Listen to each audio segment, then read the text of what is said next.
오늘은 일곱 대접 심판이라는 제목으로 하나님의 말씀을 함께 나누겠습니다.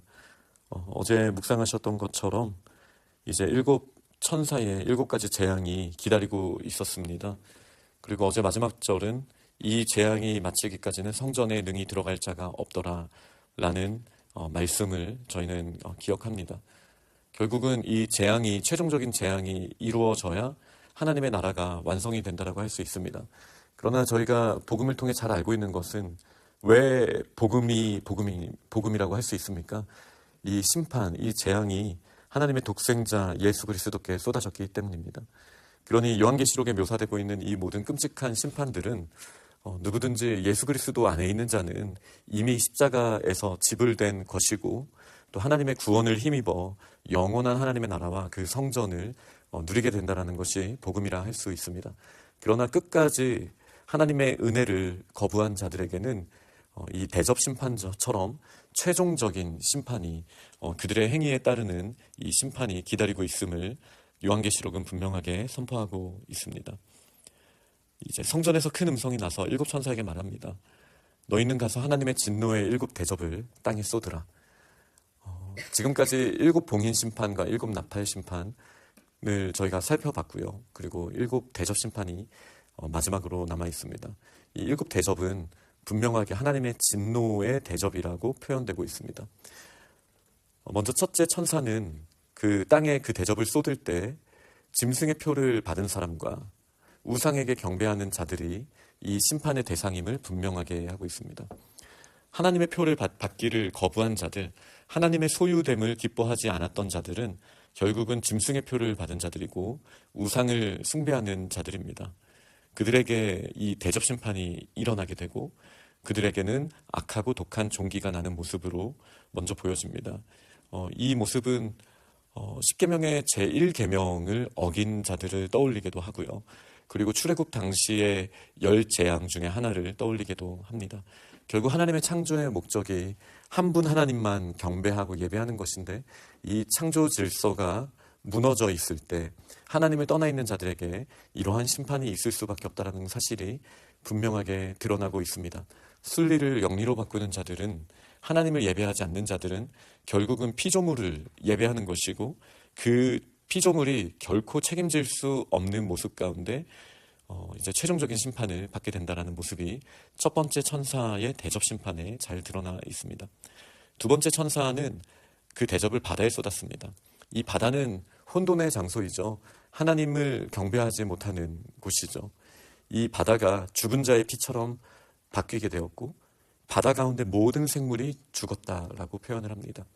이 대접 심판의 특징이 나팔 심판과 다르게 나팔 심판은 공간적으로 심판이 임하였을 때 3분의 1이 이제 심판받게 된다는 표현이 있는데요.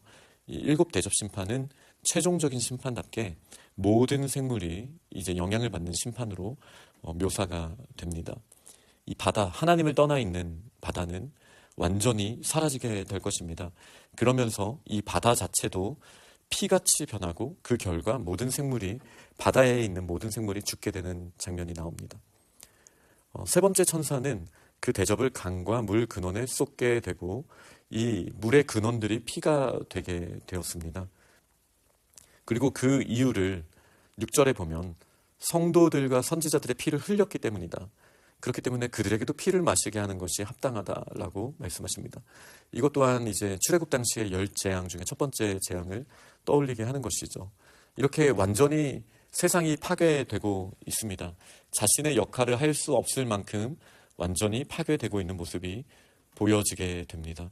그리고 이 두 번째, 세 번째에 일어난 일들은 창조의 날짜에 또 같이 평행해서 가고 있다는 사실도 보게 됩니다. 이 둘째 날에 바다를 하나님께서 구분하셨죠. 그리고 셋째 날에 땅을 창조하시면서 그 땅 가운데 생명의 근원이 되는 물들도 하나님께서 구별하셨는데 이렇게 그 바다도 피가 되고 땅에 있는 물의 근원도 피가 되는 심판으로서 더 이상 사람들이 살 수 없는 상태가 되고 있는 것을 보게 됩니다. 창조가 원래 혼돈을 질서로 그리고 공허함을 채움으로 바꾸셨던 하나님의 놀라운 일이었다라면 일곱 대접은 이제 디크리에이션답게 질서가 무너졌기 때문에 이 땅과 공간 또한 혼돈으로 다시 바뀌게 되고 사람들이 채워져 있던 곳이 공허한 곳으로 바뀌는 이제 심판의 모습으로 묘사가 된다라고 할 수 있습니다. 그러면서 여전히 이 천사가 이렇게 말합니다. 지금도 계신 거룩하신 이여 이렇게 심판하시니 의로우십니다. 이것이 마땅한 결과라고 천사는 이야기하고 있습니다. 하나님을 떠나 있는 자들이 하나님의 공급하심에서도 끊어지게 되는 것. 원래는 악인에게도 비와 또 햇빛을 내려주셨던 자비로우신 하나님이시지만 이것이 영원히 갈 수 없잖아요. 하나님의 이 은혜가 끊어지는 것. 그러나 이게 본질적으로 봐서는 마땅한 일이다. 왜냐하면 그들이 하나님을 거부했기 때문이죠. 이렇게 천사가 외치는 장면이 나옵니다. 그리고 또한 제단 또한 이렇게 말합니다. 주 하나님 곧 전능하신 이시여 심판하시는 것이 참되시고 의로우십니다. 이 부분은 하나님을 경배하지 않았기 때문만이 아니라 그들이 응당받아야 하는 결과값이라는 것이죠. 선지자들과 성도들의 피를 흘렸기 때문이다. 구약에 반복적으로 나오는 하나님의 말씀을 전하였던 선지자들을 그들이 핍박하였던 내용에 대해서 하나님께서 반드시 갚아주겠다라고 요한계시록에서도 반복적으로 나왔었는데 오늘 이 세 번째 심판이 그것에 대한 응답이다라고 오늘 본문이 이야기하고 있습니다. 넷째 천사는 태양의 대접을 쏟아부었습니다. 창조할 때도 네 번째 날에 하나님께서 큰 광명체와 작은 광명체들을 창조하셨잖아요. 이 창조 질서가 무너지고 있다는 것을 보여줌과 동시에 또 출애굽 당시의 열 재앙에는 이 태양에 대한 또 어두워지게 하는 빛을 잃어버리게 하는 일이 있었지만 그때에는 워낙 이집트가 태양신 라가 유명하잖아요. 그 신이 가짜 신이라는 선포가 포함이 되어 있던 재앙이었다라면 이 태양이 통제되지 못하고 더 뜨거워져서 이제 태우게 되는 일. 지금도 날이 많이 덥고 저희가 조금만 더워도 힘들잖아요. 그런데 그것과 비교할 수 없을 정도로 태양이 폭주하여서 사람들에게 이제 어려운 일들이 일어나는 그런 장면이 보여지고 있습니다. 그런데 일곱 나팔 심판 때처럼 또 특징적으로 이야기하는 내용이 있습니다. 사람들이 권세를 가지신 하나님의 이름을 오히려 비방합니다. 또 회개하지도 않고 영광을 돌리지도 않습니다. 이 주제가 반복되는 것이죠. 하나님의 심판을 통해서 사람들은 하나님 앞에 돌아오지 않습니다. 저희가 부모로서 자녀들에게 잔소리하고 또 매섭게 혼낸다고 해서 자녀들에게 본질적인 변화가 일어나기는 어렵잖아요. 하나님의 심판만으로는 사람들이 회개하거나 주님께 영광 돌리는 자리에 돌아오는 일은 일어나지 않습니다. 그러나 저희가 이 나팔 심판의 여섯 번째, 일곱 번째 사이의 내용을 봤을 때 결국 교회가 때로는 핍박을 받지만 그 가운데 신실하신 하나님만 붙들며 나아가는 모습을 보고 이 세상 사람들이 회개하는 일들이 일어났던 것처럼 이 심판을 우리가 기다리는 면도 있지만 저희가 더 구해야 할 것은 하나님께서 지금 심판을 유보하신 이유가 우리 교회들을 통하여 세상이 돌아오기를 원하신다는 이 사실을 저희는 꼭 기억해야 하겠습니다. 이 다섯 번째 천사는 짐승의 왕자에 쏟게 그 대접을 짐승의 왕자에 쏟는 모습이 있습니다. 그 나라가 어두워집니다. 사람들이 아파서 자기 혀를 깨무는 모습이 나타납니다. 아픈 것과 종기로 말미암아 고난을 받을 때 이들의 모습은 어떻습니까?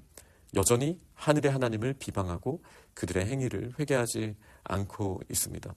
아무리 하나님의 공의가 드러나고 심판의 모습이 이 땅에 자연재해나 여러 가지 일들을 통해서 심판의 모습이 있다 할지라도 세상이 본질적으로 바뀌지 않습니다. 그들은 그냥 그들이 원래 있어야 되는 기본값을 받고 있는 거예요. 그러나 이것이 이 세상의 전부가 아님을 저희는 잘 알고 있습니다. 저희가 깨어나야 할 때입니다. 교회가 일어나서 하나님께 찬양하고 하나님께 영광을 돌릴 때 이 세상 사람들이 회개하는 역사가 또 영광을 돌리기 위해 나오는 역사가 일어나게 됩니다. 그러니 이 일곱 대접 심판 중에 다섯 심판을 보면서도 저희들에게 주님께서 주시는 모습은 이 최종적인 심판이 반드시 오게 될 것이지만 이 일을 유보하고 있으신 이유가 우리 교회를 통해서 세상이 돌아올 수 있기 때문에 예수 그리스도의 복음의 능력이 나타날 수 있기 때문에 하나님께서 여전히 우리에게 기회를 주신다라는 이 사실을 저희가 기억해야겠습니다. 그렇게 깨어나는 교회가 되도록 하나님의 은혜를 소망하며 믿음 가운데 나아가는 우리 귀한 또 감람나무와 같은 촛대와 같은 교회가 되기를 우리 믿음의 사람들이 되기를 간절히 축원합니다. 아멘.